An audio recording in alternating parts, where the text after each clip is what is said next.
അപ്പോൾ നമ്മൾ ഇന്നലെ പറഞ്ഞത് 4 ഗ്രാഫ് നമുക്ക് പറയാനുണ്ടെന്ന് പറഞ്ഞിട്ടില്ലേ? IV ഗ്രാഫ്, അതായത് current, potential difference, voltage graph, okay. IV graph പറയാനുണ്ട്. അതിൽ നമുക്ക് 4 ഡിസ്കസ് ചെയ്യാനുള്ളത്. ഒന്ന് ഓമിക് കണ്ടക്ടർ അല്ലെങ്കിൽ റെസിസ്റ്റർ എന്ന് പറയാം. പിന്നെ ഇതാ ഈ ഫിഗറിലുള്ള filament lamp, semiconductor diode, thermistor. ഈ 4 ഗ്രാഫിൻ്റെ ഫീച്ചേഴ്സ് പറയണം. കാരണം എക്സാമിന് ഗ്രാഫ് തന്നിട്ട് അതിൻ്റെ ക്യാരക്ടറിസ്റ്റിക്സ് ഐഡൻറ്റിഫൈ ചെയ്യാനുള്ള ക്വസ്റ്റ്യൻസ് ഉണ്ടാവും. സോ ആദ്യം എന്ന് പറയുന്നത് നമ്മൾ സ്ലോപ്പ് നോക്കുന്നതാണ്, ഓക്കെ. അപ്പം ഒരു IV ഗ്രാഫ്, അതായത് ഒരു കറണ്ട് വോൾട്ടേജ് ഗ്രാഫ് തന്നാൽ നമുക്കതിൻ്റെ സ്ലോപ്പ് തരുന്നത് എന്തായിരിക്കും? റെസിസ്റ്റൻസ് ആയിരിക്കും. ബിക്കോസ് നമുക്ക് ഓൾറെഡി ഓംസ് ലോയിൽ നമ്മൾ പഠിച്ചിട്ടുണ്ട് V = IR, അല്ലേ? സോ V/I എന്ന് പറഞ്ഞാൽ എന്തായിരിക്കും? R ആണ്. അതായത് വിയും ഐയും നമ്മൾ ഗ്രാഫിൽ പ്ലോട്ട് ചെയ്താൽ നമുക്ക് കിട്ടുന്ന നമ്മുടെ ഗ്രേഡിയൻ്റ് അല്ലെങ്കിൽ നമ്മുടെ സ്ലോപ്പ് എന്തായിരിക്കും? റെസിസ്റ്റൻസ് ആയിരിക്കും. അപ്പം ഗ്രാഫ് നമ്മൾ എപ്പോഴും ഐഡൻറ്റിഫൈ ചെയ്യേണ്ടത് സ്റ്റീപ്പായിട്ടുള്ള സ്റ്റീപ്പ് ഗ്രാഫ് ആണെങ്കിൽ എന്തായിരിക്കും? റെസിസ്റ്റൻസ് കുറവായിരിക്കും. ഷാലോ ഗ്രാഫ് ആണെങ്കിൽ അത് റെസിസ്റ്റൻസ് കൂടുതലായിരിക്കും. ഗ്രാഫിൻ്റെ ഒരു ഫിഗർ കണ്ടാൽ നമുക്കത് മനസ്സിലാക്കാം. അപ്പോൾ ആ സ്ലോപ്പ് നോക്കിയാൽ മതി. സ്റ്റീപ്പ് ആണെങ്കിൽ റെസിസ്റ്റൻസ് കുറവായിരിക്കും, ഷാലോ ഗ്രാഫ് ആണെങ്കിൽ അതിൻ്റെ റെസിസ്റ്റൻസ് കൂടുതലായിരിക്കും. സോ ഞാനിവിടെ എഴുതിയിട്ടുണ്ട്, റെസിസ്റ്റർ എന്ന് എഴുതിയിട്ടുണ്ട്. അതിൻ്റെ അടുത്ത് ഓമിക് കണ്ടക്ടർ എന്ന് പറഞ്ഞാലും റെസിസ്റ്റർ എന്ന് പറഞ്ഞാലും ബോത്ത് ആർ സെയിം. അപ്പം ഒരു ഓമിക് കണ്ടക്ടർ അല്ലെങ്കിൽ ഒരു റെസിസ്റ്റർ എന്ന് പറയുന്നത്, എന്തുകൊണ്ടാണ് നമ്മൾ അതിനെ ഓമിക് കണ്ടക്ടർ എന്ന് വിളിക്കുന്നത് ഒരു റെസിസ്റ്ററിനെ? Because they obeys what? Ohm's law. That is V = IR. അതായത് അതിലെ ഒരു കണ്ടക്ടറിൽ കൂടെ പോകുന്ന കറണ്ട് വോൾട്ടേജിന് പ്രൊപ്പോർഷണൽ ആവുന്ന സമയത്ത് റെസിസ്റ്റൻസ് എന്തായിരിക്കും? കോൺസ്റ്റൻ്റ് ആയിരിക്കും. ഇനി ഓംസ് ലോ ഒബേ ചെയ്യണമെങ്കിൽ ടെമ്പറേച്ചർ എപ്പോഴും എന്തായിരിക്കണം? കോൺസ്റ്റൻ്റ് ആയിരിക്കണം. ഈ കണ്ടീഷൻസ് ആണ് ഓംസ് ലോ ഒബേ ചെയ്യുന്ന ഒരു കണ്ടക്ടർ ആണെങ്കിൽ അതിന് നമ്മൾ ഓമിക് കണ്ടക്ടർ എന്ന് പറയും. അതിൻ്റെ ഗ്രാഫ് IV ഗ്രാഫ് പ്ലോട്ട് ചെയ്താൽ ഇങ്ങനെ പോസിറ്റീവ് സൈഡിലേക്കും ഇങ്ങനെയായിരിക്കും, നെഗറ്റീവ് സൈഡിലേക്കും ഇങ്ങനെയായിരിക്കും. അതായത് രണ്ട് സ്ഥലത്തേക്കും പോസിറ്റീവിലും നെഗറ്റീവ് ഡയറക്ഷൻസിലും ഒരുപോലെ ആയിരിക്കും ആ ഗ്രാഫിൻ്റെ ഗ്രേഡിയൻ്റ് ഉള്ളത്. ഒരു സ്ട്രെയിറ്റ് ലൈൻ. അപ്പോൾ ഗ്രാഫിൻ്റെ ഫീച്ചർ ഇവിടെ ഇത് സ്ട്രെയിറ്റ് ലൈനാണ്. ദേ പാസസ് ത്രൂ ദ ഒറിജിൻ. നെഗറ്റീവിലും പോസിറ്റീവിലും ഒരേ ഡയറക്ഷൻസിലേക്ക് പോകുന്ന ആളാണ്. ഗ്രേഡിയൻ്റ് ഇവിടെ എന്താണ്? കോൺസ്റ്റൻ്റ് ആണ്. അപ്പം നമ്മൾ പറഞ്ഞു I പ്രൊപ്പോർഷണൽ ടു V ആണ്. Because ohmic conductor always obeys what? Ohm's law. അപ്പോൾ വോൾട്ടേജ് ഡബിൾ ആകുമ്പം കറണ്ട് എന്താവും? ഡബിൾ ആവും. ജസ്റ്റ് ഒരു എക്സാമ്പിൾ കൊടുത്തത്, ഇപ്പോൾ 1 വോൾട്ട് ഉള്ള സമയത്ത് വോൾട്ടേജ് 1 ആവുന്ന സമയത്ത് കറണ്ട് 0.2 ആണെങ്കിൽ വോൾട്ടേജ് ഡബിൾ ആകുമ്പോൾ 2 ആകുമ്പം കറണ്ട് എന്തായി? 0.4 ആയി. സോ വോൾട്ടേജ് ഡബിൾ ആകുമ്പം കറണ്ടും ഡബിൾ ആവും എന്നാണ് പറഞ്ഞത്. അപ്പം ഇതാണ് നമ്മളിപ്പം പറഞ്ഞ എന്ത്? കറണ്ടും പൊട്ടൻഷ്യൽ ഡിഫറൻസിൻ്റെ ഗ്രാഫ്. ആരുടേത്? ഓമിക് കണ്ടക്ടറിൻ്റെ. ഒറിജിനിലൂടെ പാസ് ചെയ്യുന്ന സ്ട്രെയിറ്റ് ലൈൻ ആയിരിക്കും. അത് പോസിറ്റീവിലേക്കാണെങ്കിൽ ഇങ്ങനെയുണ്ട്, നെഗറ്റീവിലേക്കും അതേപോലെ തന്നെ. അടുത്ത നമുക്ക് പറയാനുള്ളത് ഫിലമെൻറ്റ് ബൾബാണ്, ഓക്കെ. ഫിലമെൻറ്റിൻ്റെ ഒരു പ്രത്യേകത എന്താ വെച്ചാൽ, ഫിലമെൻറ്റ് ബൾബ് ഉണ്ടാക്കിയിട്ടുള്ളത് ടങ്സ്റ്റൺ എന്ന് പറഞ്ഞിട്ടുള്ള മെറ്റീരിയൽ കൊണ്ടാണ്, ഓക്കെ. സോ ഈ ടങ്സ്റ്റണിൽ നമ്മൾ ഈ ഫിലമെൻറ്റ് ബൾബിൽ കൂടെ കറണ്ട് ഫ്ലോ ചെയ്യുന്ന സമയത്ത് എന്താവും? ഇപ്പം ഇങ്ങനെയല്ലേ ഒരു ഫിലമെൻറ്റ് ബൾബ് ഉണ്ടാവുക? ഇങ്ങനെ കണ്ടിട്ടുണ്ടാവും എന്ന് വിചാരിക്കുന്നു. ഇതിൻ്റെ അകത്ത് ഇങ്ങനെ ഒരു സാധനമുണ്ട്. ഇതാണ് ഫിലമെൻറ്റ്. അത് ടങ്സ്റ്റൺ കൊണ്ടാണ് ഉണ്ടാക്കിയത്. അപ്പോൾ കറണ്ട് ഫ്ലോ ചെയ്യുന്ന സമയത്ത് ഇത് ചൂടാവും. ഈ പറയുന്ന ഫിലമെൻറ്റ് ചൂടാവും. ഫിലമെൻറ്റ് ചൂടാകുമ്പോൾ ടെമ്പറേച്ചർ കൂടും. ടെമ്പറേച്ചർ കൂടിക്കഴിഞ്ഞാൽ ഇതിൻ്റെ അകത്തുള്ള ആറ്റംസ് ഒക്കെ ഭയങ്കരമായിട്ട് വൈബ്രേറ്റ് ചെയ്യാൻ തുടങ്ങും. അങ്ങനെ ആറ്റംസ്, ഇലക്ട്രോൺസും അങ്ങോട്ടും ഇങ്ങോട്ടും മൂവ് ചെയ്ത് അവർ തമ്മിൽ കൊളൈഡ് ചെയ്ത് കൊളീഷൻ കൂടും. അപ്പം കൊളീഷൻ കൂടിക്കഴിഞ്ഞാൽ അവിടെ എന്തായി? റെസിസ്റ്റൻസ് കൂടി. അങ്ങോട്ടും ഇങ്ങോട്ട് കൊളീഷൻസ് കൂടി കഴിയുമ്പം എന്തായി? മൂവ്മെൻറ്റ് കൂടി. അപ്പം റെസിസ്റ്റൻസ് കൂടി എന്നാണ് പറയുന്നത്. ഇതിൽ നീ ആകെ ശ്രദ്ധിക്കേണ്ട ഒരു കാര്യം, ഇത് മാത്രം നോക്കിയാൽ മതി. നമ്മൾ ഓംസ് ലോയിൽ എന്താ പറഞ്ഞത്? ഓംസ് ലോയിൽ ടെമ്പറേച്ചർ എന്തായിരിക്കണം എന്നായിരുന്നു പറഞ്ഞത്? കോൺസ്റ്റൻ്റ് ആയിരിക്കണം. എന്നാൽ മാത്രമേ അവിടെ കറണ്ടും വോൾട്ടേജും പ്രൊപ്പോർഷണൽ ആവുമെന്നാണ് നമ്മൾ പഠിച്ചത്. പക്ഷേ ഇവിടെ അത് മാറി. ഇവിടെ ടെമ്പറേച്ചർ എന്തായി? കൂടി. കാരണം നമ്മൾ പറഞ്ഞു ഫിലമെൻറ്റ് ബൾബിൽ കൂടെ കറണ്ട് ഫ്ലോ ചെയ്യുന്ന സമയത്ത് ആ ഫിലമെൻറ്റ് ചൂടായി, അവിടെയുള്ള ടെമ്പറേച്ചർ കൂടി. ടെമ്പറേച്ചർ കൂടുമ്പോൾ ഒരുപാട് ആറ്റംസ് ഉണ്ടാവും, ഇലക്ട്രോൺസ് ഉണ്ടാവും, അവർ തമ്മിൽ കൊളീഷൻ ഉണ്ടാവും. അങ്ങനെ അവിടെ റെസിസ്റ്റൻസ് കൂടും. ഇതാണിപ്പോൾ നമ്മൾ പറഞ്ഞ കാര്യം. ഇനി നമുക്കിതിൻ്റെ ഗ്രാഫ് നോക്കാം, ഓക്കെ. ഈ ഗ്രാഫ് ആദ്യം തുടങ്ങുന്നത് എങ്ങനെയാണ്? സ്റ്റീപ്പ് ഗ്രാഫായിട്ടാണ് പോകുന്നത്. പക്ഷേ ഗ്രാജ്വലി അതെന്തായി? ഫ്ലാറ്റ് ആവാൻ തുടങ്ങി, അല്ലേ? അതിപ്പോൾ താഴോട്ടായാലും സ്റ്റീപ്പാണ് പോകുന്നത്. പക്ഷേ ഒരു ടൈം എത്തുമ്പോഴത്തേക്ക് അതെന്തായി? ഫ്ലാറ്റ് ആവുന്ന രീതിയിലാണ് പോകുന്നത്. അപ്പം ഗ്രാഫിൻ്റെ ഫീച്ചർ നമ്മളിവിടെ എഴുതിയിട്ടുണ്ട്. തുടക്കത്തിൽ അത് സ്റ്റീപ്പാണ്, കുറച്ച് കഴിയുമ്പോൾ അത് ഫ്ലാറ്റൻ ചെയ്യുന്നുണ്ട്. അങ്ങനെ നമുക്ക് കിട്ടുന്നത് ഒരു കേർവ്ഡ് ഗ്രാഫാണ്. സോ ബോത്ത് ഡയറക്ഷൻസിലും ഗ്രാഫ് നമുക്ക് സിമെട്രിക്കൽ ആയിട്ടാണ് കിട്ടുന്നത്. കണ്ടോ, ഇങ്ങോട്ടേക്ക് സ്റ്റാർട്ടിങ് വിത്ത് സ്റ്റീപ്പാണ്, പിന്നെ ഫ്ലാറ്റൻ ആവുന്നുണ്ട്. ഹിയർ ഓൾസോ സ്റ്റാർട്ടിങ് സ്റ്റീപ്പാണ്, പിന്നെ അത് ഫ്ലാറ്റൻ ആവുന്നുണ്ട്. അപ്പം രണ്ട് സൈഡിലേക്കും സിമെട്രിക്കൽ ആയിട്ടുള്ള ഗ്രാഫാണ് നമുക്ക് ഒബ്റ്റെയിൻ ചെയ്യുന്നത്. ഇനി ഇവർ പറയുന്നത് സ്റ്റീപ്പായിട്ട് സ്റ്റാർട്ട് ചെയ്ത് പിന്നെ ഫ്ലാറ്റൻ ആവുന്നതിൻ്റെ റീസൺ എന്തുകൊണ്ടാണ് അത് ഫ്ലാറ്റൻ ആവുന്നതെന്ന് ചോദിച്ചാൽ, നമ്മൾ ഇനീഷ്യലി ഇപ്പോൾ കറണ്ട് ഒന്നും ഫ്ലോ ചെയ്യാത്ത കണ്ടീഷനിൽ ഇനീഷ്യലി എന്താ അവിടെ നിൽക്കുന്നത്, ഫിലമെൻറ്റ് കോൾഡായിരിക്കും. ആ സമയത്ത് അവിടെ പ്രത്യേകിച്ച് റെസിസ്റ്റൻസ് ഒന്നുമില്ല. ഓക്കെ, റെസിസ്റ്റൻസ് കുറവാണ്. പക്ഷെ കറണ്ട് പെട്ടെന്ന് അങ്ങ് കൂടുകയാണ് ചെയ്യുന്നത്. അപ്പം കുറച്ച് കഴിയുമ്പോഴത്തേക്ക് ആദ്യം ഒന്നുമില്ല, ഒരു പ്രശ്നവും ഇല്ലാണ്ട് ബൾബ് നോർമലി കോൾഡ് കണ്ടീഷനിൽ നിൽക്കുന്ന സമയത്ത് ഇവിടെ റെസിസ്റ്റൻസ് കുറവായിരുന്നു. സോ ഇപ്പോൾ കറണ്ട് പെട്ടെന്ന് നമ്മൾ കൊടുത്തു, ഇൻക്രീസസ് ക്വിക്ക്ലി, പെട്ടെന്ന് കൂട്ടി. ഇപ്പോൾ കറണ്ട് കൂട്ടിയ സമയത്ത് ഫിലമെൻ്റ് എന്തായി, ചൂടായി. ഫിലമെൻ്റ് ചൂടായപ്പം ടെമ്പറേച്ചർ കൂടിയപ്പം റെസിസ്റ്റൻസും കൂടി. ഓക്കെ, അപ്പം കറണ്ട് എന്തായി, പിന്നെ സ്ലോലി ആണ് ഇൻക്രീസ് ചെയ്യാൻ തുടങ്ങി. ഈ ഗ്രാഫ് നോക്കിക്കേ, ആദ്യം നല്ലോണം കറണ്ട് മെല്ലെ കറണ്ട് ഇൻക്രീസ് ചെയ്തു, പിന്നെ കറണ്ട് മെല്ലെ ഇൻക്രീസ് ആവുന്നുള്ളൂ. സോ അതിൻ്റെ റീസൺ എങ്ങനെയാണെന്നുള്ളതാണ് നമ്മളിപ്പം പറഞ്ഞത്. കറണ്ട് മെല്ലെ ഇൻക്രീസ് ആവുന്നുള്ളത് ഗ്രാഫ് ഫ്ലാറ്റൻ ആവുന്നതിൻ്റെ ആ ഒരു പോർഷനിലാണ് കറണ്ട് മെല്ലെ ഇൻക്രീസ് ആവുന്നത്. അതാണ് ഇപ്പം നമ്മൾ പറഞ്ഞത്. സോ കറണ്ട് ഫ്ലോ ചെയ്യുമ്പോഴാണ് ഈ പറയുന്ന ടങ്സ്റ്റൺ അല്ലെങ്കിൽ ഫിലമെൻ്റ് ചൂടായി. ഫിലമെൻ്റ് ചൂടാകുമ്പം കൂടുതൽ ചാർജ് കാരിയേഴ്സ് ഉണ്ടായി, അവിടെ കൊളീഷൻ നടന്നു. കൊളീഷൻ കൂടിയപ്പം റെസിസ്റ്റൻസും കൂടി. ഇനി ഇപ്പം എക്സാമിന് നമ്മൾ എഴുതുന്ന സമയത്ത് ഇങ്ങനെ എഴുതിയാൽ മതി, as the potential difference increases. അതായത് നമ്മൾ കൊടുക്കുന്ന വോൾട്ടേജ്, ഇപ്പം ഈ പറഞ്ഞ ബൾബിന് നമ്മൾ കൊടുക്കുന്ന വോൾട്ടേജ് ഇൻക്രീസ് ചെയ്യുമ്പം, വോൾട്ടേജ് എന്ന് പറഞ്ഞാൽ കറണ്ട് എന്ന് തന്നെ മനസ്സിൽ വിചാരിച്ചോ. ഒരു ബൾബ് കത്തണമെങ്കിൽ അതിന് എന്ത് കിട്ടണം, വോൾട്ടേജ് കിട്ടണം. അപ്പോൾ ഞാൻ ഇതിന് വോൾട്ടേജ് കൊടുത്തു. വോൾട്ടേജ് ഇൻക്രീസ് ചെയ്യുമ്പം അല്ലെങ്കിൽ പൊട്ടൻഷ്യൽ ഡിഫറൻസ് ഇൻക്രീസ് ചെയ്യുമ്പം ഫിലമെൻറ്റിൻ്റെ ടെമ്പറേച്ചർ എന്താവും, ഇൻക്രീസ് ആവും. അതായത് ഇതിനാവശ്യമുള്ള വോൾട്ടേജ് അല്ലെങ്കിൽ കറണ്ട് കിട്ടുമ്പോൾ ഇത് ചൂടാവും അല്ലേ, ഫിലമെൻറ്റിൻ്റെ ടെമ്പറേച്ചർ കൂടും. ടെമ്പറേച്ചർ കൂടുമ്പോൾ റെസിസ്റ്റൻസും കൂടും. അങ്ങനെ അതിൻ്റെ അകത്തുള്ള കറണ്ട് മെല്ലെ ഇൻക്രീസ് ചെയ്യും. Current increases but at A study rate, ഒരു ഡിക്രീസിങ് റേറ്റിൽ മെല്ലെ. അതുകൊണ്ടാണ് നമ്മുടെ ഗ്രാഫ് ഇങ്ങനെ പോയിരുന്നു പെട്ടെന്ന് അത് ഫ്ലാറ്റൻ ആവാൻ തുടങ്ങി. ഓക്കെ, ഇനി അടുത്തത് നമുക്കിതിൽ പഠിക്കാനുള്ളത് തെർമിസ്റ്റർ ആണ്. NTC thermistor, mainly negative, NTC എന്ന് പറഞ്ഞാൽ negative temperature coefficient thermistor. So thermistor എന്ന് പറയുന്നത് ഫിലമെൻറ്റിൻ്റെ നേരെ ഓപ്പോസിറ്റാണ്.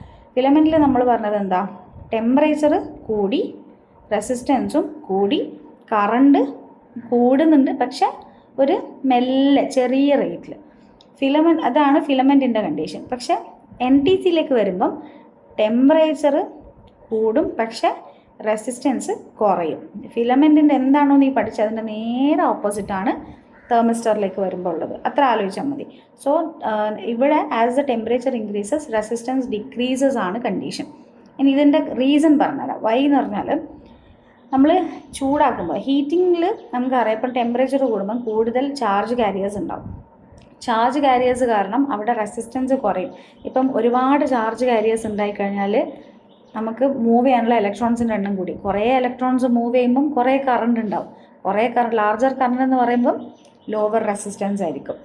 അങ്ങനെ പഠിച്ചാൽ മതി, അങ്ങനെ ആലോചിച്ചാൽ മതി. അതായത് നമ്മൾ പറഞ്ഞ തെർമിസ്റ്ററിനെ ചൂടാക്കുമ്പം, okay, when you heat up the thermistor you will get more free charge carriers. More free charge carriers means you will get more current means less resistance. അങ്ങനെ പഠിക്കുക. പക്ഷേ ഫിലമെൻറ്റിൽ അത് നേരെ ഓപ്പോസിറ്റാണ്. കൂടുതൽ ചാർജ് കാരിയേഴ്സ് ഉള്ളതുകൊണ്ട് കൂടുതൽ റെസിസ്റ്റൻസ് ആയിരിക്കും, പിന്നെ കുറച്ച് കറണ്ട് ആയിരിക്കും. അതങ്ങനെ തന്നെ കമ്പയർ ചെയ്തിട്ട് ബൈ ഹാർട്ട് പഠിച്ചു വെച്ചാൽ മതി. ഓക്കെ, പിന്നെ അടുത്തത്, ഓക്കെ, നമുക്ക് അതിൻ്റെ ഗ്രാഫ് നോക്കാം. ഇതിൻ്റെ തെർമിസ്റ്ററുടെ ഇതല്ലേ, ഫിലമെൻറ്റിൽ ഇങ്ങനെയാണെങ്കിൽ തെർമിസ്റ്ററിൽ ഇങ്ങനെ നേരെ ഓപ്പോസിറ്റ് എന്ന് നമ്മൾ പറഞ്ഞില്ലേ. അപ്പം ഫിലമെൻറ്റിൽ ഇങ്ങനെയായിരുന്നു പോയത്, തെർമിസ്റ്ററിൽ ഇങ്ങനെ പോയി നേരെ ഓപ്പോസിറ്റിൽ. അപ്പം സെയിം ആയിട്ടുള്ള പോലെ തന്നെയാണ് എന്തിലും പോകുന്നത്, നെഗറ്റീവ് സൈഡിലേക്കും പോകുന്നത്. ഇനി ഗ്രാഫിൻ്റെ ഫീച്ചർ പറഞ്ഞുതരാം. ആദ്യം തുടക്കത്തിൽ അത് ഇങ്ങനെയുള്ളതിൽ നമുക്ക് എങ്ങനെ ഗ്രാഫ് ഒന്ന് ഷാലോ ഗ്രാഫായിട്ടാണ് തുടങ്ങുന്നത്. പിന്നെ അതെന്താവും, സ്റ്റീപ്പറാവും അല്ലേ. ഇപ്പം കറണ്ട് റാപ്പിഡ്ലി ഇൻക്രീസ് ആവുകയാണ് ചെയ്യുന്നത്. ഗ്രാഫ് നോക്കിക്കേ, ആദ്യം graph starts like what, shallow, പിന്നെ അത് സ്റ്റീപ്പറായി. തുടക്കത്തിൽ ഷാലോ ആയിരുന്നു, പിന്നെ ഗ്രാഫ് സ്റ്റീപ്പറായി. അതായത് കറണ്ട് നല്ലോണം ഇൻക്രീസ് ആവാൻ തുടങ്ങി അല്ലേ, റാപ്പിഡായിട്ട് ഇൻക്രീസ് ആയി. സ്റ്റാർട്ടിങ് ഷാലോ, പിന്നെ സ്റ്റീപ്പറായി, കറണ്ട് റൈസസ് റാപ്പിഡ്ലി. ഇതെന്താ വെച്ചാൽ ഈ ഹയർ കറണ്ട് നമുക്ക് കിട്ടാനുള്ള റീസൺ ആണ് നമ്മൾ പറയുന്നത്. ഈ തെർമിസ്റ്റർ ഹീറ്റപ്പ് ആകുമ്പം എന്താ ചെയ്യുന്നത്, റെസിസ്റ്റൻസ് കുറയും. കാരണം നമ്മൾ പറഞ്ഞു തെർമിസ്റ്റർ ഹീറ്റ് ആവുന്ന സമയത്ത് ഒരുപാട് ചാർജ് കാരിയേഴ്സിനെ എന്താക്കുന്നുണ്ട്, റിലീസ് ചെയ്യുന്നുണ്ട്. അത്രയും ചാർജ് കാരിയേഴ്സ് റിലീസ് ആവുന്നതുകൊണ്ട് എന്തായി, റെസിസ്റ്റൻസ് ഫെയിലായി, അല്ലെങ്കിൽ റെസിസ്റ്റൻസ് കുറഞ്ഞു, ഫോളായി. എന്നിട്ട് റെസിസ്റ്റൻസ് കുറയാന്ന് പറഞ്ഞാൽ കറണ്ട് എന്തായിരിക്കും, കൂടുതലേ ചെയ്യാം. അങ്ങനെ പഠിച്ചു വെച്ചാൽ മതി. ഓക്കെ. പിന്നെ this is the opposite of filament lamp, അത് നമ്മൾ നേരത്തെ പറഞ്ഞു. ഇനി ഡയോഡിൻ്റെ കേസിൽ ഈ ഡയോഡിൻ്റെ പ്രത്യേകത എന്താ വെച്ചാൽ ഡയോഡ് യൂണി ഡയറക്ഷനല്ല. അതായത് ഒരു ഡയറക്ഷനിൽ മാത്രമേ ഡയോഡ് എന്ത് അലോ ചെയ്യുള്ളൂ, കറണ്ടിന് ഫ്ലോ ചെയ്യാൻ സമ്മതിക്കുള്ളൂ. അതിൽ തന്നെ 2 കണ്ടീഷൻസ് ഉണ്ട്. That is forward bias and reverse bias. Okay, 2 conditions ഉണ്ട്. അപ്പം റിവേഴ്സ് ബയസിൽ ഓൾമോസ്റ്റ് ഒരു കറണ്ടും ഇല്ല, നോ കറണ്ട് എന്നുള്ള കണ്ടീഷനാണ് റിവേഴ്സ് ബയസ്. ഇവർ പറയുന്നത് ഡയോഡ് ഒരു ഡയറക്ഷനിൽ മാത്രം കണ്ടക്ട് ചെയ്യും. അതായത് ഫോർവേഡിൽ മാത്രമാണ് ഡയോഡ് കണ്ടക്ട് ചെയ്യുള്ളൂ, റിവേഴ്സിൽ ഡയോഡ് കണ്ടക്ട് ചെയ്യില്ല. അപ്പം റിവേഴ്സിൽ എന്തായാലും കണ്ടക്ട് ചെയ്യില്ല എന്ന് പറഞ്ഞാൽ റിവേഴ്സിൽ കറണ്ട് ഇല്ല എന്നാണ് അർത്ഥം. അതുകൊണ്ടാണ് almost no current flows in the reverse biased condition എന്ന് പറയുന്നത്. പിന്നെ ഫോർവേഡ് ബയസിൽ ഇവർ പറയുന്നത് തുടക്കത്തിൽ ചെറിയ സ്മോൾ വോൾട്ടേജ് ആണ്. അപ്പോൾ ആ സമയത്ത് ഓൾമോസ്റ്റ് നോ കറണ്ട്.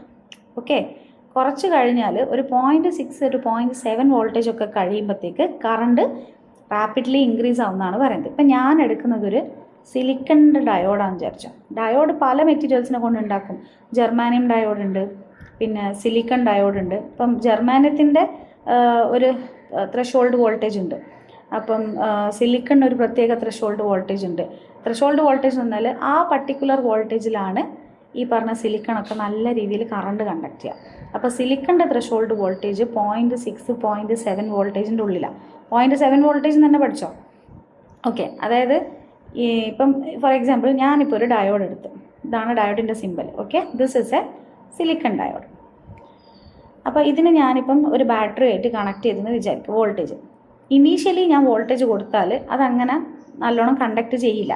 പക്ഷേ ഞാനൊരു 0.7 വോൾട്ടേജാണ് ഇതിനെ അപ്ലൈ ചെയ്തതെങ്കിൽ അതെന്താവും, അതിൽ കൂടെ നല്ലോണം കറണ്ട് പോകാൻ തുടങ്ങും. കാരണം സിലിക്കണിൻ്റെ ത്രെഷോൾഡ് വോൾട്ടേജ് 0.7, അതായത് ചുരുങ്ങിയത് മിനിമം 0.7 വോൾട്ടേജെങ്കിലും കിട്ടിയാൽ മാത്രമേ സിലിക്കൺ ഡയോഡ് കണ്ടക്ട് ചെയ്യുള്ളൂ. അപ്പോൾ ഇവിടെയും അത്രേ പറഞ്ഞിട്ടുള്ളൂ. ഇനീഷ്യലി സ്മോൾ വോൾട്ടേജാണ്, അതായത് വളരെ മൈന്യൂട്ട് 0.1 0.2 വോൾട്ടേജ് ഒക്കെ നമ്മൾ കൊടുത്തു കഴിഞ്ഞാൽ ആ ഡയോഡിൽ കൂടെ കറണ്ടൊന്നും പോകില്ല. പക്ഷേ ഒരു 0.7 വോൾട്ടേജ് ഒക്കെ എത്തുമ്പം, സിലിക്കൺ ഡയോഡിൻ്റെ കാര്യമാണ് പറയുന്നത്, ഒരു 0.7 വോൾട്ടേജ് ഒക്കെ എത്തിക്കഴിഞ്ഞാൽ ആഫ്റ്റർ 0.7 0.6 വോൾട്ടേജ് ഒക്കെ കഴിയുമ്പോൾ കറണ്ട് എന്താവാൻ തുടങ്ങും, ഇൻക്രീസ് ആവാൻ തുടങ്ങും. അപ്പോൾ നമ്മൾ ഇപ്പം എവിടെ ഡയോഡിൻ്റെ ഈ ഡയോഡിൻ്റെ ഗ്രാഫ് ഉണ്ട് നീ, ഇതിൽ ഇതൊക്കെ ഇതിൻ്റെ സിമ്പിൾസ് ആണ്. ഫിലമെന്റ് ലാമ്പിൻ്റെ സിമ്പിളാണിത്, ഇത് റെസിസ്റ്ററിൻ്റെ സിമ്പിൾ, ഇത് തെർമിസ്റ്ററിൻ്റെ സിമ്പിൾ, ഇത് ഡയോഡിൻ്റെ സിമ്പിൾസ് പഠിക്കണേ. അപ്പം നമ്മൾ പറഞ്ഞത് എന്താ, ഇപ്പം ഈ പോയിന്റ് നോക്കിക്കോ, ഇതൊരു 0.7 ആയിരിക്കും. കറക്റ്റ് ഈ ഒരു 0.7ൽ വല്ലാണ്ട് അങ്ങ് കറണ്ട് കൂടിയത് കണ്ടോ. ഇനീഷ്യലി ചെറിയ വോൾട്ടേജിൽ ദർ വാസ് നോ കറണ്ട്, ഈ ഭാഗത്തൊന്നും കറണ്ട് ഇല്ല. കുറച്ച് കഴിഞ്ഞപ്പം വോൾട്ടേജ് മെല്ലെ കൂടി 0.7 ഒക്കെ എത്തിയപ്പോഴത്തേക്ക് കറണ്ട് വല്ലാതെ കൂടി. സോ അപ്പം ഇങ്ങോട്ടേക്ക് നെഗറ്റീവ് സൈഡിലേക്ക് നോക്കിക്കേ, കറണ്ട് ഒന്നുമില്ല. അപ്പോൾ നെഗറ്റീവ് എന്ന് പറയുന്നത് റിവേഴ്സ് ബയസ്ഡ് കണ്ടീഷൻ, ഇത് ഫോർവേഡ് ബയസ്ഡ് കണ്ടീഷൻ. നമ്മൾ പറഞ്ഞു diode only conducts current in what, conducts current in forward bias region. Reverse bias റീജിയനിൽ ഓൾമോസ്റ്റ് നോ കറണ്ടാണ്, ബിക്കോസ് ഡയോഡ് വൺ വേ ഡയറക്ഷനിൽ മാത്രമേ കറണ്ട് കണ്ടക്ട് ചെയ്യുള്ളൂ. അപ്പോൾ ഇങ്ങോട്ടേക്ക് കറണ്ടേ ഇല്ല, 0 ആണ്. അപ്പോൾ നെഗറ്റീവ് വോൾട്ടേജിൽ അവിടെ നമുക്ക് എന്താ, zero current in negative voltage. പിന്നെ ഇപ്പോൾ ഏകദേശം ഇവിടെ നിന്നല്ലേ ഭയങ്കരമായിട്ട് ഇൻക്രീസ് ആയത്. അപ്പോൾ ഇതുവരെ 0.7 ആണെന്ന് വിചാരിച്ചോ, 0.7 വരെ എന്താ കാര്യമായിട്ട് കറണ്ട് ഇല്ല. പക്ഷേ after 0.7 there was A rapid increase in the current. അതാണ് ഗ്രാഫിൽ പറയുന്നത്. അപ്പോൾ നമ്മൾ ഇതിൻ്റെ ഫീച്ചേഴ്സ് പറയുമ്പം, ഇത് നമ്മുടെ ഗ്രാഫിൻ്റെ features, almost 0 current for negative voltage. നമ്മളിപ്പം ഗ്രാഫ് കണ്ടില്ലേ, ഈ ഭാഗത്ത് 0 കറണ്ട് ആയിരുന്നു for the negative voltage. Potential difference ഈ സൈഡ് നെഗറ്റീവ് ആണ്, this is negative voltage, this is positive voltage. അപ്പോൾ നെഗറ്റീവ് വോൾട്ടേജിൽ no current, almost zero current until threshold voltage. ഇനി ത്രഷോൾഡ് വോൾട്ടേജ് 0.7 ഓക്കെ, ഇവിടം വരെ സീറോ കറണ്ടാണ്, കാര്യമായിട്ട് കറണ്ടൊന്നുമില്ല. പക്ഷേ ഇവിടുന്ന് അങ്ങോട്ടാണ് ഇൻക്രീസ് ആവുന്നത്.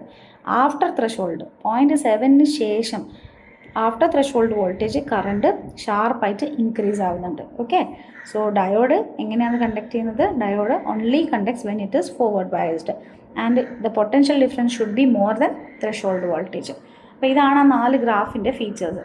പിന്നെ ഇതിൽ മെയിൻലി ചോദിക്കാനുള്ള ഈ ഗ്രാഫ് റിലേറ്റഡ് ആയിട്ടുള്ള കാര്യങ്ങളാണ് പറഞ്ഞത്. ഫിലമെൻറ്റ് ബൾബിൻ്റെ ഗ്രാഫ് എന്തുകൊണ്ടാണ് കേർവ് ആയിട്ടുള്ളത്, അതുപോലെ റെസിസ്റ്റർ ഗ്രാഫ് എന്തുകൊണ്ടാണ് സ്ട്രെയിറ്റ് ലൈൻ ആയിട്ടുള്ളത്, തെർമിസ്റ്റർ ഗ്രാഫ് എന്തുകൊണ്ടാണ് സ്റ്റീപ്പർ ആയിട്ട് വരുന്നത്, പിന്നെ റിവേഴ്സ് ബയസ്ഡിൽ ഡയോഡിൽ എന്തുകൊണ്ട് കറണ്ട് ഇല്ല. അപ്പോൾ ഇതൊക്കെ ഈ 1 മാർക്ക് ക്വസ്റ്റ്യൻസ് ആണ്. നമ്മൾ മേലെ പറഞ്ഞ കാര്യങ്ങളൊക്കെ തന്നെയാണ്, അതൊന്ന് വായിച്ചാൽ മതി. സെയിം അവിടെ എക്സ്പ്ലെയിൻ ചെയ്ത കാര്യം തന്നെ. ഇനി നമുക്ക് what is resistance and what is resistivity. ഈ റെസിസ്റ്റൻസിന് R കൊണ്ടും റെസിസ്റ്റിവിറ്റി റോ എന്ന് പറയുന്ന സിമ്പിൾ കൊണ്ടാണ് റെപ്രസെൻറ്റ് ചെയ്യുന്നത്. അപ്പം റെസിസ്റ്റൻസ് ഈക്വൽ ടു റോള, ചാർജുള്ള റോള നീ എങ്ങനെ പഠിച്ചു? റോള. ഓക്കെ, റോ എന്ന് പറഞ്ഞാൽ റെസിസ്റ്റിവിറ്റി, എൽ എന്ന് പറഞ്ഞാൽ നമ്മളെടുക്കുന്ന കണ്ടക്ടർ, പിന്നെ കണ്ടക്ടറിൻ്റെ ലെങ്ത്ത്, പിന്നെ എ എന്ന് പറഞ്ഞാൽ നമ്മളെടുത്ത കണ്ടക്ടറിൻ്റെ തിക്നെസ്. അപ്പം ഇതാണ് എൻ്റെ കണ്ടക്ടർ എന്ന് വിചാരിച്ചു, കറണ്ട് ക്യാരിയിങ് കണ്ടക്ടർ ഇതാണെന്ന് വിചാരിച്ചു. ഈ കണ്ടക്ടറിന് ഒരു പ്രത്യേക ലെങ്ത് ഉണ്ടാവും. അപ്പം ഇതാണ് അതിൻ്റെ ലെങ്ത്ത്. പിന്നെ ഇതിനൊരു പർട്ടിക്കുലർ ഏരിയ ഉണ്ടാവും, പിന്നെ അതിനൊരു സ്പെസിഫിക് റെസിസ്റ്റൻസ് ഉണ്ടാവും. ഓക്കെ, അപ്പം നമ്മളോട് പറയുകയാണ് ഈ കണ്ടക്ടറിൻ്റെ റെസിസ്റ്റൻസ് കണ്ടുപിടിക്കാം. അപ്പം ഞാനിത് കോപ്പറിൻ്റെ ഒരു കണ്ടക്ടറാണെന്ന് വിചാരിക്കുക. കോപ്പർ കൊണ്ട് ഉണ്ടാക്കിയ കണ്ടക്ടറാണെങ്കിൽ ആ മെറ്റീരിയൽ എനിക്കറിയാം കോപ്പറാണ്, അപ്പോൾ അതിൻ്റെ റെസിസ്റ്റിവിറ്റി എനിക്ക് അറിയാൻ പറ്റും. ഞാനെടുത്ത അതിൻ്റെ ലെങ്ത് എനിക്ക് അറിയാൻ പറ്റും, അതിൻ്റെ ഏരിയ നമുക്ക് മെഷർ ചെയ്ത് നമുക്ക് കിട്ടും. അങ്ങനെയാണെങ്കിൽ നമുക്കതിൻ്റെ റെസിസ്റ്റൻസ് കണ്ടുപിടിച്ചുകൂടെ? അപ്പോൾ റെസിസ്റ്റൻസിൻ്റെ യൂണിറ്റ് ഓം ആണ്, റെസിസ്റ്റിവിറ്റീൻ്റെ യൂണിറ്റ് ഓം മീറ്റർ ആണ്. എൽ എന്ന് പറഞ്ഞാൽ കണ്ടക്ടറിൻ്റെ ലെങ്ത് ആണ്, അത് മീറ്റർ ആണ്. ഏരിയ എന്ന് പറഞ്ഞാൽ ഏരിയ ഓഫ് എ എന്ന് പറഞ്ഞാൽ area of cross section, that is metre square. Okay, ഇനി നമ്മൾ റെസിസ്റ്റൻസ് എന്ന് പറഞ്ഞാൽ എന്താ? റെസിസ്റ്റൻസ് നമ്മൾ തുടക്കത്തിൽ പഠിച്ചത് resistance is the opposition to the flow of current അല്ലേ, opposition to the flow of current. ഇതാണ് നമ്മൾ പഠിച്ച definition. Now what is resistivity? Resistivity എന്ന് പറയുന്നത് it's a property of a material and they does not depends on the dimensions of the conductor. ഇത് വളരെ important ആണ്. കാരണം റെസിസ്റ്റൻസ് എന്ന് പറയുന്ന സാധനം, ഇപ്പം ഇതൊരു കണ്ടക്ടർ ആണെങ്കിൽ അതിൻ്റെ റെസിസ്റ്റൻസ് ഇതിൻ്റെ ലെങ്ത്തിനെ ഡിപ്പെൻഡ് ചെയ്യും, ഇതിൻ്റെ ഏരിയനെ ഡിപ്പെൻഡ് ചെയ്യും, അത് എന്ത് മെറ്റീരിയലിനെ കൊണ്ട് ഉണ്ടാക്കിയതെന്ന് ഡിപ്പെൻഡ് ചെയ്യും, പിന്നെ അതിൻ്റെ ടെമ്പറേച്ചർ, ഈ കാര്യങ്ങളൊക്കെ ഡിപ്പെൻഡ് ചെയ്യും ആര്? റെസിസ്റ്റൻസ്. പക്ഷേ റെസിസ്റ്റിവിറ്റി ഈ പറഞ്ഞ പോലെ ഒരു ഡയമെൻഷൻസും ഏരിയനെ ഡിപ്പെൻഡ് ചെയ്യില്ല, ലെങ്ത്തിനെ ഡിപ്പെൻഡ് ചെയ്യില്ല, പിന്നെ ടെമ്പറേച്ചർ അവിടെ കോൺസ്റ്റൻ്റ് ആയിരിക്കണം. ആകെ ഡിപ്പെൻഡ് ചെയ്യുന്നത് ആരെയാ? മെറ്റീരിയലിനെ മാത്രം. അപ്പോൾ റെസിസ്റ്റൻസ് ലെങ്ത്തും ഏരിയയും ടെമ്പറേച്ചറും കുഞ്ഞേ മെറ്റീരിയലിനെയും ഡിപ്പെൻഡ് ചെയ്യും. പക്ഷേ റെസിസ്റ്റിവിറ്റി ആകെ ഡിപ്പെൻഡ് ചെയ്യുന്നത് എന്തിനാ? മെറ്റീരിയലിനെ മാത്രം. ഇറ്റ് വിൽ നോട്ട്, അല്ലെങ്കിൽ it does not depends on the dimensions of the conductor. So കുറച്ചുകൂടെ ഈ പിന്നെ ഈസി ആയിട്ട് പറയുകയാണെങ്കിൽ നമ്മൾ ലോങ് വയറാണ് എടുക്കുന്നതെങ്കിൽ അവിടെ ഹൈ റെസിസ്റ്റൻസ് ആയിരിക്കും. പിന്നെ തിക്കർ വയറാണ് എടുക്കുന്നതെങ്കിൽ അവിടെ ലോവർ റെസിസ്റ്റൻസ് ആയിരിക്കും. പിന്നെ അത് നിനക്ക് ഇങ്ങനെ പഠിച്ചു വെക്കാം. റെസിസ്റ്റൻസ് ഡയറക്റ്റ്ലി പ്രൊപ്പോർഷണൽ ടു ലെങ്ത്തും resistance inversely proportional to area. അതായത് ലെങ്ത്ത് കൂടുമ്പം റെസിസ്റ്റൻസ് കൂടും, പിന്നെ ഏരിയ കൂടുമ്പം റെസിസ്റ്റൻസ് കുറയും. തിക്കർ എന്ന് പറഞ്ഞിട്ട് ഉദ്ദേശിക്കുന്നത് ഏരിയ ആണ്, ഇത് ലോങ് എന്ന് പറഞ്ഞാൽ ലെങ്ത് ആണ്. ഈ ഡയറക്ഷണൽ ഇൻവേഴ്സ്ലി പ്രൊപ്പോർഷണലും ഡയറക്റ്റ്ലി പ്രൊപ്പോർഷണലും അങ്ങനെ തന്നെ പഠിച്ചു വെക്കുന്നതായിരിക്കും ബെറ്റർ. പിന്നെ നമുക്ക് ഈ സെക്ഷനിൽ പഠിക്കാനുള്ള ഒരു ഇക്വേഷൻ ഉണ്ട്, I is equal to NaVq. അതായത് ഈ ഇക്വേഷൻ നമ്മളെടുത്ത് നമുക്ക് എക്സ്പ്ലെയിൻ ചെയ്തിരുന്നു. ആ ഒരു റിലേഷൻ പറയുന്നത് എന്താ വെച്ചാൽ എത്ര ഇലക്ട്രോൺസ് മൂവ് ചെയ്യുന്നുണ്ട്, അതുപോലെ തന്നെ എത്ര ഫാസ്റ്റായിട്ട് ആ ഇലക്ട്രോൺസ് ഡ്രിഫ്റ്റ് ചെയ്യുന്നുണ്ട് അല്ലെങ്കിൽ മൂവ് ചെയ്യുന്നുണ്ട്. അപ്പം I എന്ന് പറഞ്ഞാൽ കറണ്ടാണ്, N എന്ന് പറഞ്ഞാൽ number density of free charge carriers. അതായത് ഇതൊരു കണ്ടക്ടർ ആണെങ്കിൽ ഇതിലേ പോകുന്ന കറണ്ടായിരിക്കും ആര്? I. ഇതിൻ്റെ അകത്തുള്ള എത്ര ഇലക്ട്രോൺസ് അല്ലെങ്കിൽ എത്ര ചാർജ് ക്യാരിയേഴ്സ് ഉണ്ടായി എന്നുള്ളതിൻ്റെ നമ്പറാണ്, അല്ലെങ്കിൽ നമ്പർ ഡെൻസിറ്റി എന്ന് പറഞ്ഞാൽ, ഡെൻസിറ്റി എന്ന് പറഞ്ഞാൽ എത്ര എമൗണ്ട് ഓഫ് ചാർജ് ക്യാരിയേഴ്സ് ഉണ്ട്. A എന്ന് പറഞ്ഞാൽ നമ്മൾ പറഞ്ഞ പോലെ ഈ പറഞ്ഞ കണ്ടക്ടറിൻ്റെ ഏരിയ. പിന്നെ Q എന്ന് പറഞ്ഞാൽ ഒരു ചാർജിൻ്റെ ഒരു ഇലക്ട്രോണിൻ്റെ, ഇതിലിപ്പോൾ ഒരുപാട് ഇലക്ട്രോൺസ് ഉണ്ടാവും, അതിൽ ഒരു ഇലക്ട്രോണിൻ്റെ ചാർജാണ് Q. ഇനി V എന്ന് പറഞ്ഞാൽ ഈ പറഞ്ഞ ഇലക്ട്രോൺസ് ഒക്കെ മൂവ് ചെയ്യുമല്ലോ, ആ എത്ര സ്പീഡിലാണ് മൂവ് ചെയ്യുന്നത്. അപ്പോൾ അതിനെയാണ് ഡ്രിഫ്റ്റ് വെലോസിറ്റി എന്ന് പറയുന്നത്. അപ്പോൾ അത് കുറച്ചുകൂടെ നമുക്ക് ക്ലിയർ ആയിട്ട് പറയുകയാണെങ്കിൽ നമ്മളൊരു റോഡ് ഇമാജിൻ ചെയ്യാം. ഓക്കെ, ആ റോഡിലൂടെ ഒരുപാട് കാർ ഇങ്ങനെ പോകുന്നുണ്ട്. അപ്പോൾ ആ റോഡിനെ നീ കണ്ടക്ടറായിട്ട് ഇമാജിൻ ചെയ്യുക, പിന്നെ ഇതിലേ പോകുന്ന കാറിനെ ഇലക്ട്രോൺസ് ആയിട്ട് ഇമാജിൻ ചെയ്യുക. ഓക്കെ, അപ്പോൾ ഇതിലിപ്പോൾ ഒരുപാട് കാർ പാസ് ചെയ്യുന്നുണ്ടെങ്കിൽ ഇപ്പോൾ ഒരു 1 സെക്കൻഡിൽ അല്ലെങ്കിൽ ഒരു 2 സെക്കൻഡ്സിൽ കുറേ കാർ പാസ് ചെയ്തു വിചാരിച്ചോ. So that means what, more cars passing each second എന്ന് പറഞ്ഞാൽ ഓരോ സെക്കൻഡിലും ഒരുപാട് കാറ് പോകുന്നുണ്ട് എന്ന് പറയുക. അപ്പോൾ ഒരു കണ്ടക്ടറിൻ്റെ ഉള്ളിൽ ഒരുപാട് ഇലക്ട്രോൺസ് പോകുന്നതെന്ന് പറഞ്ഞാൽ നമുക്ക് കുറേ കറണ്ട് കിട്ടി. കറണ്ടിൻ്റെ ഡെഫിനേഷൻ നമ്മൾ എന്താ പഠിച്ചത്? Q/T അല്ലേ? ഒരു പർട്ടിക്കുലർ ടൈമിൽ ഒരുപാട് ചാർജ് ഫ്ലോ ചെയ്യുന്നു. അതേപോലെ ഒരു റോഡിലൂടെ ഒരുപാട് കാറ് പാസ് ചെയ്തു എന്ന് പറയുമ്പം അങ്ങനെ ഇമാജിൻ ചെയ്താൽ മതി. അത്രയും ആൾക്കാർ പോകുന്നുണ്ടെങ്കിൽ നമുക്ക് അത്രയും കറണ്ട് കിട്ടി. അതാണ് ഡെഫിനേഷൻ ശരിക്കും. ഇനി അതായത് ഒരുപാട് ഫ്രീ ഇലക്ട്രോൺസ് പാസ് ചെയ്യുന്നുണ്ടെങ്കിൽ, കുറേ കാർ പോകുന്നുണ്ടെങ്കിൽ കുറേ ഇലക്ട്രോൺസ് പോവുകയാണ്, അപ്പം കുറേ കറണ്ട് കിട്ടും. ഇനി ആ പോകുന്ന ഇലക്ട്രോൺസ് ഭയങ്കര ഫാസ്റ്റായിട്ടാണ് പോകുന്നതെങ്കിൽ അപ്പോഴും നമുക്ക് എന്ത് കിട്ടും? കറണ്ട് കിട്ടും. ഈ ഫാസ്റ്റ് എന്ന് ഉദ്ദേശിച്ചത് നമ്മൾ ഡ്രിഫ്റ്റ് വെലോസിറ്റീനെ കൊണ്ടാണ്. കുറേ ആൾക്കാരുണ്ടെങ്കിൽ കുറേ കറണ്ട് ഉണ്ട്, പക്ഷെ ആ കുറേ ഉള്ള ആൾക്കാർ ഭയങ്കര സ്പീഡിലാണ് മൂവ് ചെയ്യുന്നതെങ്കിൽ അപ്പോഴും നമുക്ക് എന്ത് കിട്ടും? ലാർജർ കറണ്ട് കിട്ടും. അപ്പോൾ ഈ രണ്ട് കണ്ടീഷൻസ് ആലോചിക്കുക. മോർ നമ്പർ ഓഫ് ഇലക്ട്രോൺസും and most faster moving electrons will gives you what? Larger currents. ഇനി നമ്മൾ ചോദിക്കുകയാണ്, why do the materials have different resistivities? അപ്പം ഇപ്പോൾ ഒരു കോപ്പർ, പിന്നെ അയൺ, അതുപോലെ സ്റ്റീൽ, ഇങ്ങനെ ഡിഫറെൻറ്റ് മെറ്റീരിയൽസാണ്. ഈ ഡിഫറെൻറ്റ് മെറ്റീരിയൽസിന് ഇവരുടെ റെസിസ്റ്റിവിറ്റി ഡിഫറെൻ്റ് ആണ്, ഇവരുടെ റെസിസ്റ്റിവിറ്റി ഡിഫറെൻ്റ് ആണ്. അപ്പോൾ ഓരോ മെറ്റീരിയൽസിൻ്റെയും റെസിസ്റ്റിവിറ്റി എന്ത് കൊണ്ടാണ് ഡിഫറെൻ്റ് എന്നുള്ളതാണ് നമ്മളിനി പറയാൻ പോകുന്നത്.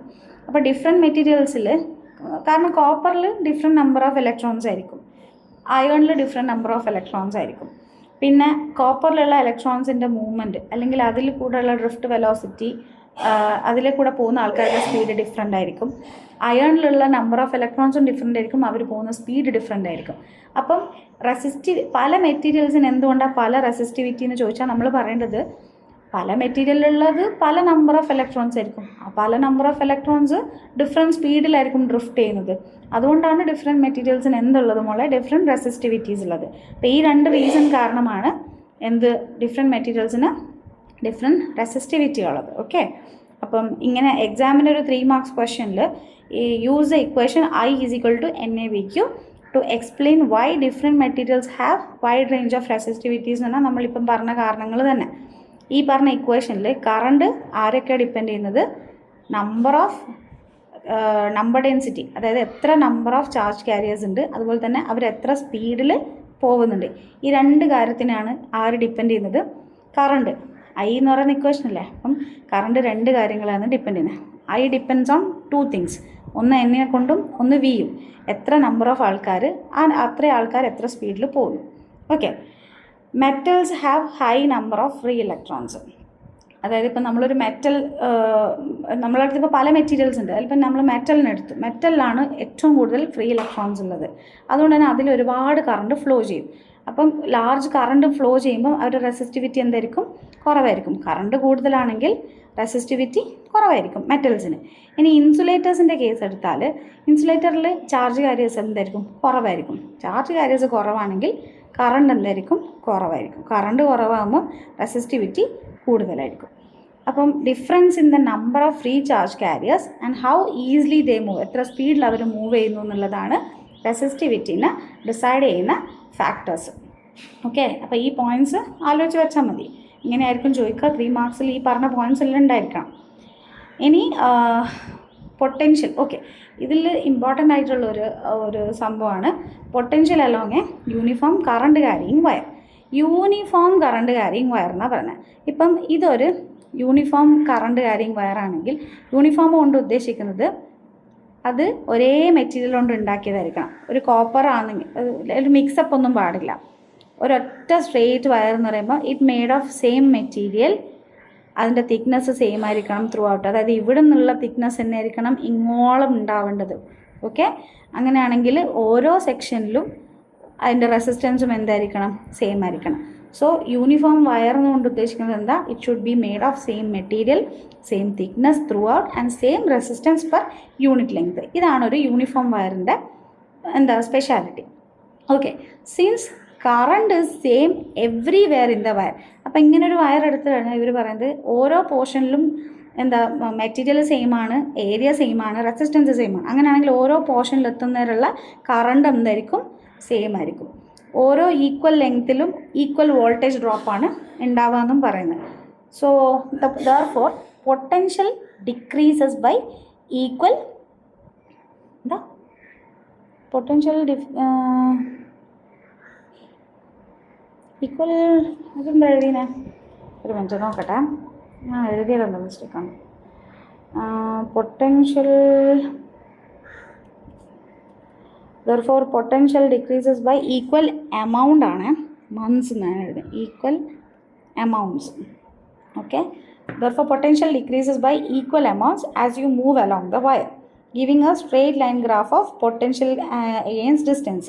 ആ എഴുതിയത് നിങ്ങൾക്ക് മനസ്സിലാവാത്തതുകൊണ്ടാണ് ഇങ്ങനെ എഴുതിയത്. അപ്പം നമ്മളൊരു 5 മീറ്റർ ലെങ്ത്തുള്ളൊരു യൂണിഫോം വയറിന് എടുത്തു. ഓക്കെ, ഇതിൻ്റെ ലെങ്ത്ത് 5 മീറ്ററാണെന്ന് വിചാരിച്ചാൽ 0 എന്ന് തുടങ്ങി 1 metre 2 metre 3 metre 4 metre 5 metre 5 metre ലെങ്ത്തുള്ളൊരു വയർ എടുത്തു.